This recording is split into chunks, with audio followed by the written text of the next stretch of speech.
Today we are going to start with our chapter 3 of class 11th, Food, Nutrition, Health and Fitness.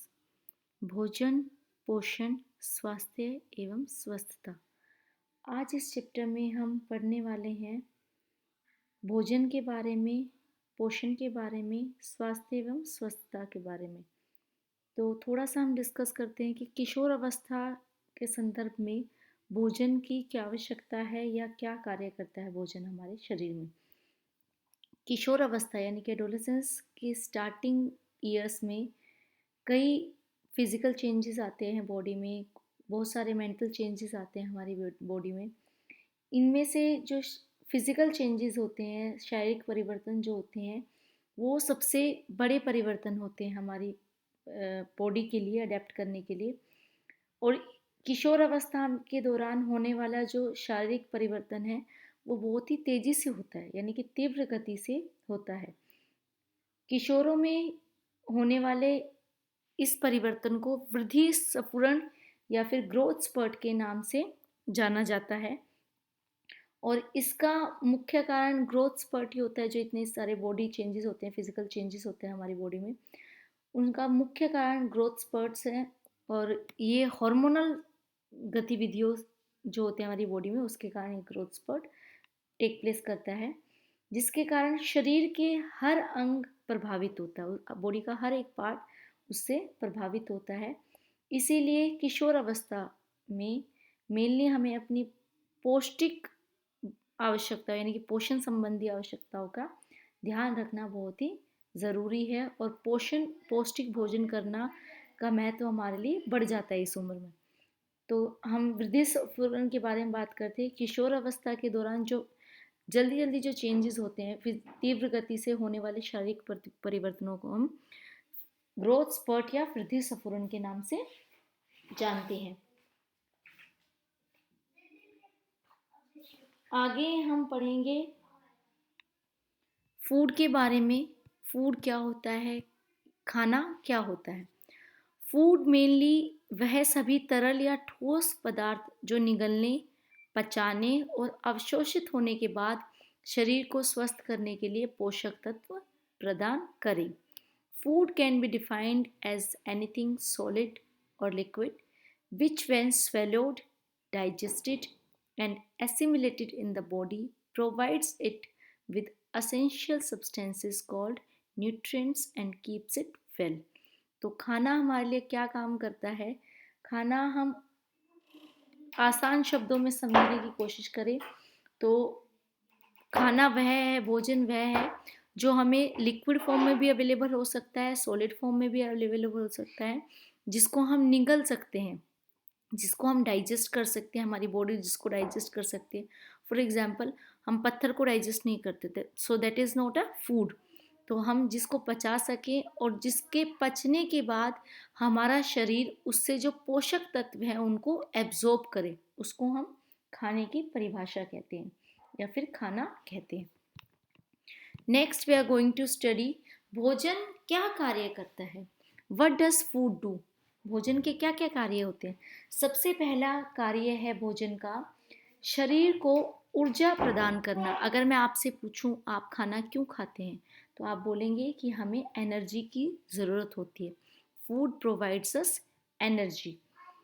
तो शरीर बिना खाने के यानी कि बिना एनर्जी के बिल्कुल निष्क्रिय हो जाता है, यानी कि बेजान हो जाता है। तो उसके लिए हमें सबसे पहले चाहिए कि हम खाना खाएं जिससे हमारे शरीर को न्यूट्रिएंट्स प्राप्त हो और हमारा शरीर कार्य करने के लिए फिर से अग्रसर हो जाए। अगर हम खाना खाते रहते हैं तो हमारे बॉडी को एनर्जी मिलती रहती है, और बॉडी को एनर्जी मिलती है तो हमारे डिफरेंट बॉडी पार्ट्स काम करते हैं। फॉर एग्जांपल, जब हम सो रहे होते हैं उस समय भी हमारा दिल यानी कि हमारा जो हार्ट है वो धड़कता रहता है। It continuously work for 24 hours, 24 घंटे कार्य करता है। उस समय हमारा ब्रेन शांत हो जाता है और थोड़ा रेस्ट कर लेता है, लेकिन हमारा जो हार्ट है वो रेस्ट नहीं करता। तो खाना हमारे बॉडी को चाहिए ताकि हमारा शरीर चलता रहे और हमारे दिल की धड़कन धड़कती रहे और हमारा हार्ट या हमारे बॉडी के बाकी सभी पार्ट्स सही रूप से कार्य कर सकें। नेक्स्ट इज रोगों से शरीर की रक्षा करना, प्रोटेक्ट्स फ्रॉम डिजीजेस। रोगों से बचाव के लिए हमारी जो रोग प्रतिरोधक क्षमता है, जो हमारी इम्यूनिटी है, वो हमें भोजन से ही प्राप्त होती है। अभी कोरोना काल में, कोविड-19 के काल में आपने सुना होगा कि हमें इम्यूनिटी बढ़ाने वाले फूड प्रोडक्ट्स खाने चाहिए, इम्यूनिटी बढ़ाने वाली चीज़ें खानी चाहिए। क्यों खानी चाहिए? ताकि कोविड-19 के इन्फेक्शन से हम बचे रह सकें। भोजन जो होता है हमें बीमारी की स्थिति में ठीक होने में भी जल्दी मदद करता है, क्योंकि वो हमारी बॉडी में एंटीबॉडीज़ बना देता है या हमारी इम्यूनिटी स्ट्रॉन्ग कर देता है रोगों से लड़ने के लिए। जैसे कैल्शियम, फास्फोरस तथा विटामिन डी शरीर की प्रक्रियाओं को नियमित रूप से चलाने का काम करते हैं, कंटिन्यूसली हमारे शरीर को एनर्जी प्राप्त देते हैं, जिसकी वजह से हमारी बॉडी सही रूप से कार्य करती रहती है। ये विटामिन सी की अगर हम बात करें, तो विटामिन सी की आवश्यकता होती है हमें स्कर्वी रोग से बचाने के लिए। तो विटामिन सी हमें किन किन फ्रूट से मिलता है? विटामिन सी हमें मिलता है जितने भी खट्टे फ्रूट्स हैं, फॉर एग्जांपल लेमन, आंवला, ऑरेंज, ये हमें विटामिन सी देता है। इस तरह के क्वेश्चंस, जैसे विटामिन सी की कमी से कौन सा रोग होता है, इस तरह के क्वेश्चन यूजुअली आपसे प्रैक्टिकल के समय वाइवा में पूछे जाते हैं। उसके बाद विटामिन ए हमें क्यों चाहिए? रोगों से लड़ने की क्षमता हमें विटामिन देते हैं या मिनरल्स देते हैं। तो विटामिन ए की हमें ज़रूरत होती है नेत्र दृष्टि, यानी कि जो आपकी आईसाइट होती है, उसके लिए बहुत ज़रूरी है विटामिन ए। विटामिन ए के सोर्सेज हैं मेनली सी फूड, जितने भी आपके समुद्र के जो खाने होते हैं, फॉर एग्जांपल फिश, लॉबस्टर्स, ये आपके विटामिन ए रिच फूड्स हैं। उसके अलावा कैरेट्स में, वेजिटेबल्स में हम बात करें तो कैरेट में बहुत ज़्यादा विटामिन ए मिलता है, और विटामिन ए आपको रेड ऑरेंज कलर की वेजिटेबल्स में मिलता है। स्वस्थ त्वचा के लिए भी विटामिन सी की आवश्यकता होती है। स्कर्वी रोग से बचने के लिए भी ज़रूरत है विटामिन सी की, और स्वस्थ हेल्दी अगर आपको स्किन चाहिए तो भी विटामिन सी की ज़रूरत हमारे शरीर को होती है। उसके बाद हम बात करते हैं मिनरल्स की, जो हमें बीमारियों से बचाते हैं। फॉर एग्जांपल आयोडीन, आयोडीन की कमी से गोइटर नामक रोग हो जाता है। अगर आपको सही मात्रा में आयोडीन ना मिले तो गोइटर नामक रोग से आप ग्रस्त हो सकते हैं। गोइटर नामक रोग आपको हो सकता है। इसको हिंदी में गोइटर को हम गलगंठ भी कहते हैं, जो गले में गांठ की तरह हो जाती है, उस रोग से आपको ये बचाता है। उसके अलावा एक हमारा मिनरल है आयरन, जिसको हम लोहा के नाम से भी जानते हैं। ये हमें अनीमिया रोग से बचाता है। अनीमिया में यूजुअली क्या होता है, हमारे जो ब्लड सेल्स हैं उनकी संख्या कम होती चली जाती है, जिसके कारण हमारे शरीर में रक्त की कमी आ जाती है। नेक्स्ट इज शरीर का निर्माण एवं विकास करना। Food helps us to build and maintain body. भोजन से हमें वह सभी तत्व या सभी पोषक तत्व मिलते हैं जिसमें नए तंतु यानी कि नए सेल्स का निर्माण करने की ताकत मिलती है, और जो टूटे फूटे तंतु यानी कि जो डैमेज सेल्स होते हैं हमारी बॉडी में, आप सभी को पता होगा कि हमारी बॉडी छोटे छोटे सेल्स से जुड़कर बनी हुई है। तो उन सेल्स के विकास के लिए और उन सेल्स को रिपेयर करने के लिए हमें खाने की आवश्यकता होती है। जब तक वो सेल्स हमारे रिपेयर नहीं होंगे या सेल्स हमारे नए सेल्स नहीं बनेंगे हमारी बॉडी में, तो हमारा शरीर बूढ़ा होना शुरू हो जाता है। तो ये कार्य क्या करता है, भोजन से जो हमें प्रोटीन प्राप्त होता है, खनिज लवण जो हमारे मिनरल्स होते हैं, या जल के माध्यम से ये कार्य होता है। तो सब प्रोटीन का क्या कार्य है हमारे शरीर में, हमारे बॉडी को बिल्ड करना और उसको मेंटेन करना। शरीर के विभिन्न अंगों की जो कोशिकाएं होती हैं, जो सेल्स होते हैं, वो प्रोटीन से ही निर्मित होते हैं, यानी कि प्रोटीन से ही बने होते हैं। फॉर एग्जांपल आयरन रक्त निर्माण में सहायक होता है। जो आपका लोहा होता है, जो मिनरल है आपका लोहा, वो रक्त बनाने का कार्य करता है आपके शरीर में। उसके अलावा जो जल होता है, सॉरी, जो कैल्शियम और फॉस्फोरस जैसे मिनरल्स होते हैं वो हमारे दांतों के लिए और हमारी बोन्स के लिए बहुत ही ज़रूरी है। और हमारे जो बोन सेल्स है या कार्टिलेज जिसको आप बोलते हैं उसके लिए बहुत ही ज़रूरी है। अगर इन पोषक तत्वों की हमारे शरीर में कमी हो जाएगी तो हमारे शरीर का ढांचा कमज़ोर हो जाएगा। और जैसे जैसे हमारा शरीर बूढ़ा होने लगता है, ये जो हमारे सेल्स हैं ये बनना कम हो जाते हैं, जिसके कारण हमारे स्किन पे रिंकल्स आ जाते हैं, झुर्रियाँ आ जाती हैं। तो जब बॉडी धीरे धीरे बूढ़ी होने लगती है तो ये सेल डैमेज होना शुरू हो जाते हैं, जिसके कारण हम बूढ़े होते हैं। Next is socio cultural functions.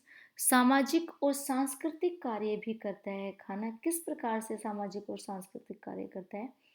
भोजन का हर कल्चर में अपना एक अलग ही महत्व होता है। किसी व्यक्ति के साथ भोजन करने से आपसी सामंजस्य यानी कि एडजस्टमेंट की भावना विकसित होती है। जब हम किसी के साथ अपना खाना शेयर करते हैं तो हम उसके साथ एक अंडरस्टैंडिंग बिल्डअप करने लगते हैं।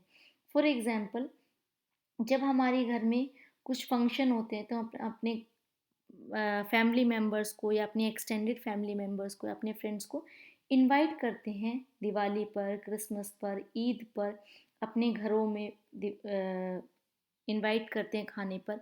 इवन हम इन मौक़ों पर अपने आस पड़ोस के लोगों को या अपने फ्रेंड्स को, फैमिलीज़ को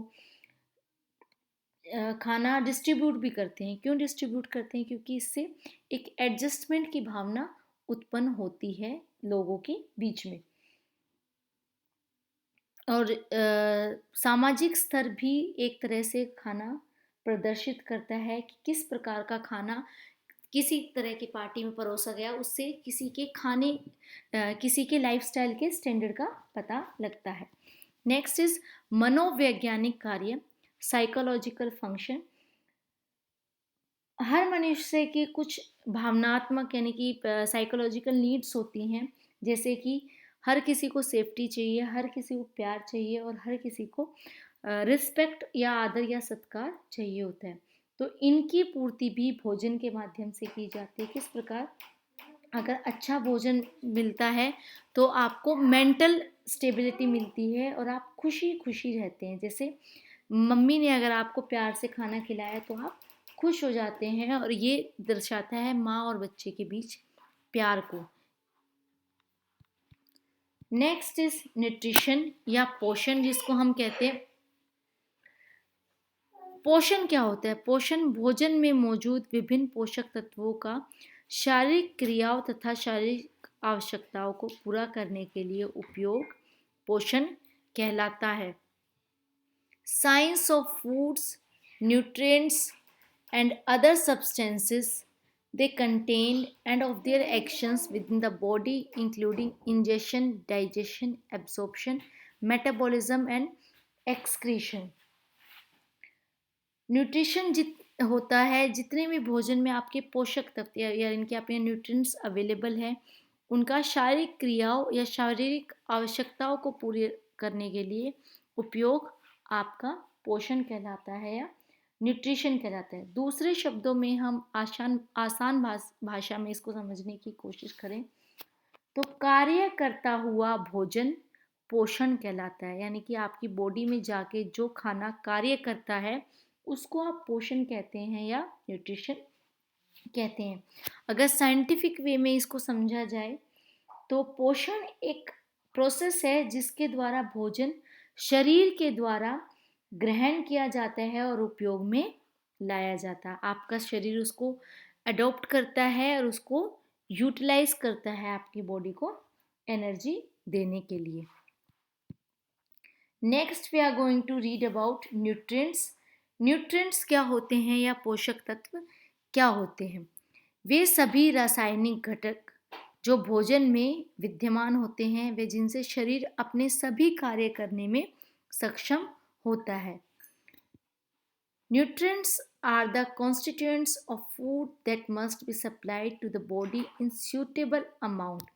एक स्पेसिफिक अमाउंट में हमारे बॉडी को भोजन चाहिए जो आपके शरीर को सारे कार्य करने के लिए सक्षम बना सके। अब न्यूट्रिएंट्स को हमने आगे डिवीजन किया है। न्यूट्रिएंट्स के दो पार्ट्स में हमने डिवाइड किया है न्यूट्रिएंट्स को। सबसे पहले आता है मैक्रो न्यूट्रिएंट्स, जिसको हम वृहद पोषक तत्व के नाम से जानते हैं। नेक्स्ट हम पढ़ेंगे माइक्रो न्यूट्रिएंट्स, नेक्स्ट स्लाइड में मैं आपको वो दिखाऊंगी। तो पहले हम बात करते हैं मैक्रो न्यूट्रिएंट्स। मैक्रो न्यूट्रिएंट्स ऐसे पोषक तत्व यानी कि ऐसे न्यूट्रिएंट हैं जो व्यक्ति के आहार का, उसके भोजन का एक मेन पार्ट होता है, यानी कि वो अधिक मात्रा में लिए जाते हैं, आपकी बॉडी में अधिक मात्रा में खाए जाते हैं या एब्जॉर्ब किए जाते हैं, या अधिक मात्रा में आपको उनकी ज़रूरत होती है। इन न्यूट्रिएंट्स का जो मेन कार्य है या मुख्य कार्य होता है बॉडी को एनर्जी देना, शरीर की वृद्धि यानी कि जो शरीर की डेवलपमेंट है उसमें हेल्प करना, और जो आपके बॉडी सेल्स हैं उनके रिपेयर के लिए हमें माइक्रोन्यूट्रिएंट्स की ज़रूरत होती है। तो मैक्रोन्यूट्रिएंट्स हमारे कौन कौन से हैं उसके बारे में हम जान लेते हैं। प्रोटीन, जो हमें सी फूड से, मिल्क से या वेजिटेबल्स के द्वारा मिलता है। फैट्स यानी कि वसा। उसके बाद कार्बोहाइड्रेट्स, जो हमें अनाजों से मिलता है यूजुअली। फाइबर, रेशा जिसको हम कहते हैं। वाटर यानी कि जल। ये हमारी बॉडी को, आपने देखा होगा जितने भी ये फूड ग्रुप्स मैंने यहाँ पे आपको इस पिक्चर में दिखाए हैं, वो फूड ग्रुप्स आप सबसे ज़्यादा यूज़ करते हो अपने खाने में। फॉर एग्जांपल फ्रूट्स, वेजिटेबल्स, अनाज, दालें, उसके बाद दूध है या सी फूड है या फिर नॉन वेजिटेरियन फूड्स हैं, वो आप सबसे ज़्यादा अपने खाने में इंक्लूड करते हैं। इवन घी, मक्खन, बटर, रफेज सैलेड जिसको हम कहते हैं, सैलेड सोर्स होता है फाइबर का, जो सैलेड्स हैं जिसको आप कच्चा खाते हैं। और उसके बाद लास्ट हमारा आता है पानी, जो हमारे शरीर को कम से कम दिन में, एक दिन में 8 ग्लास पानी की आवश्यकता होती है, मिनिमम 8 ग्लासेस ऑफ वाटर। तो ये हमारे मैक्रोन्यूट्रिएंट्स हैं जो हमारे शरीर को अधिक मात्रा में लेने की ज़रूरत होती है। आगे हम पढ़ेंगे माइक्रोन्यूट्रिएंट्स के बारे में। मैक्रो मीन्स जो हमें ज़्यादा लेने की ज़रूरत होती है, माइक्रो मीन्स जो हमें कम मात्रा में, हमारे शरीर को बहुत ही कम मात्रा में इसकी आवश्यकता होती है। तो जो हमारे माइक्रोन्यूट्रिएंट्स हैं, ये वो पोषक तत्व होते हैं जिनकी हमारे शरीर को बहुत कम आवश्यकता पड़ती है, लेकिन इनकी आवश्यकता हमें ज़रूर होती है, क्योंकि अगर इनकी कमी, इनकी डेफिशिएंसी हमारी बॉडी में होगी तो हमारे शरीर में रोगों के होने की संभावना बढ़ जाती है। अब हम पढ़ते हैं माइक्रोन्यूट्रिएंट्स हमारे कौन से, सूक्ष्म पोषक तत्व हमारे कौन से। सूक्ष्म पोषक तत्व हमारे मिनरल्स, जो हमारे खनिज लवण हैं। जैसे खनिज लवण हमारे हैं आयोडीन, जो आप यूजुअली आयोडाइज्ड सॉल्ट के द्वारा कंज्यूम करते हो अपनी बॉडी में, आपकी बॉडी में जाता है। लोहा, आयरन जिसको हम कहते हैं, जो ग्रीन लीफी वेजिटेबल्स में हमें बहुत अधिक मात्रा में मिलता है। उसके बाद आता है कैल्शियम, जो हमें दूध के द्वारा या एग्स के द्वारा प्राप्त होता है। उसके बाद आते हैं हमारे माइक्रोन्यूट्रिएंट्स में विटामिन्स। विटामिन्स हमारे vitamin A, B, C, D, E, K, ये हमारे सारे विटामिन्स माइक्रोन्यूट्रिएंट्स में आते हैं, जो हमारे शरीर को बहुत ही कम मात्रा में चाहिए, लेकिन प्रॉपर वर्क के लिए, मतलब हमारा शरीर प्रॉपर तरीके से वर्क करे उसके लिए बहुत ही ज़रूरी है। Next we are going to study about balanced diet. संतुलित आहार क्या होता है? संतुलित आहार होता है विभिन्न खाद्य पदार्थों के मिश्रण से बना ऐसा आहार जो शरीर की पौष्टिक आवश्यकताओं के अनुरूप, यानी कि पौष्टिक आवश्यकताओं के अनुसार सभी पौष्टिक तत्व उपलब्ध कराए। डिफरेंट फूड ग्रुप्स हैं, उसके बारे में हम आगे पढ़ेंगे। तो हर फूड ग्रुप का मिश्रण हमारे शरीर को चाहिए होता है ताकि उसकी पौष्टिक आवश्यकताएं पूरी की जा सके। और ऐसा आहार जो हमारे शरीर की पौष्टिक आवश्यकताओं की पूर्ति करे उसको हम पौष्टिक आहार कहते हैं या बैलेंस डाइट कहते हैं। A diet which contains different types of nutrients in adequate quantity and in right proportion so as to meet the nutritional requirements of our body. हमारे न्यूट्रिशनल रिक्वायरमेंट को जो फुलफिल करे वो हमारे लिए बैलेंस्ड डाइट होती है। Next, we are going to study about a very important part of this chapter, RDA. ये आपसे हर जगह पूछा जा सकता है, हर वाइवा में भी पूछा जा सकता है. What is the full form of RDA? Recommended Dietary Allowance. निर्धारित आहार संबंधी मात्रा. ये जो RDA है ये ICMR ने अलग अलग आयु वर्ग, लिंग, कार्य और विशेष परिस्थिति होती है, बुजुर्ग लोग या स्पेशल नीड जो पर्सन होते हैं जिनकी बॉडी का कोई पार्ट कार्य नहीं कर रहा हो या डैमेज्ड हो, वाले सभी वर्गों के लोगों के लिए विभिन्न पोषक तत्वों की प्रस्तावित दैनिक मात्रा निर्धारित की है. ये ICMR ने दिया है रिकमेंडेड डाइटरी अलाउंस, जिसको हर वर्ग, हर आयु के लिए अलग अलग पोषक तत्वों के मात्रा बताई है. हर दिन में कौन सा पोषक तत्व कितनी मात्रा में हमारे शरीर में जाएगा वो बताया गया है RDA के through. It is a scientific estimates of nutrients to be consumed daily through food according to age, gender, weight and condition of a person. RDA in India is proposed by ICMR. ICMR क्या है? मैं बार बार ICMR का नाम ले रही हूँ. ICMR is Indian Council of Medical Research. इसने RDA को इंट्रोड्यूस किया है. RDA क्या है, फिर से मैं रिपीट करती हूँ. हर आयु के लोगों के लिए, हर जेंडर के लोगों के लिए और अलग अलग कार्य करने वाले लोगों के लिए अलग अलग पोषक तत्वों की प्रस्तावित दैनिक मात्रा निर्धारित की है ICMR ने. उसको हम RDA के नाम से जानते हैं या निर्धारित आहार संबंधी मात्रा के नाम से जानते हैं. अब किसी व्यक्ति के लिए संतुलित आहार का निर्धारण हम करते हैं, जब हम RDA डिसाइड करते हैं तो किन किन बातों पर ध्यान दिया जाता है.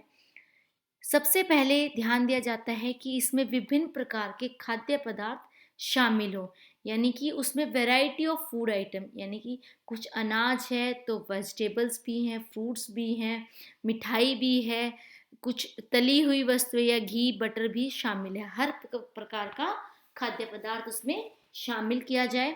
इसमें सभी पोषक तत्व RDA के अनुसार हो. जितने भी पोषक तत्व हमने इंक्लूड किए हैं वो RDA के अनुसार हो संतुलित आहार में. इसमें सही अनुपात में पोषक तत्व शामिल हो, यानी कि जो RDA ने हमें रिकमेंडेशंस दी हैं उसके अकॉर्डिंग न्यूट्रिएंट्स का प्रोपोर्शन हो. इसमें पोषक तत्वों हेतु अतिरिक्त सुरक्षा मात्रा उपलब्ध हो. It should include safety margin for nutrients, यानी कि अगर आपने एक दिन में कोई न्यूट्रिएंट्स ज़्यादा कंज्यूम कर लिया तो उसकी भी उसमें रिकवरी होनी चाहिए. अच्छे स्वास्थ्य को बनाए और बचाए रखने में मदद करे जो भी हम संतुलित आहार लेते हैं. It should promote and preserve good health of a person. लंबाई के अनुपात में अपेक्षित शारीरिक वजन बनाए हो, यानी कि जो भी हम संतुलित आहार या जो भी बैलेंस्ड डाइट हम ले रहे हैं, it should help to maintain an acceptable body weight according to height, यानी कि हमारी हाइट के अकॉर्डिंग हमारा बॉडी वेट को मेंटेन कर सके. So we are going to stop here. Thank you for watching the video. Please like and subscribe the channel.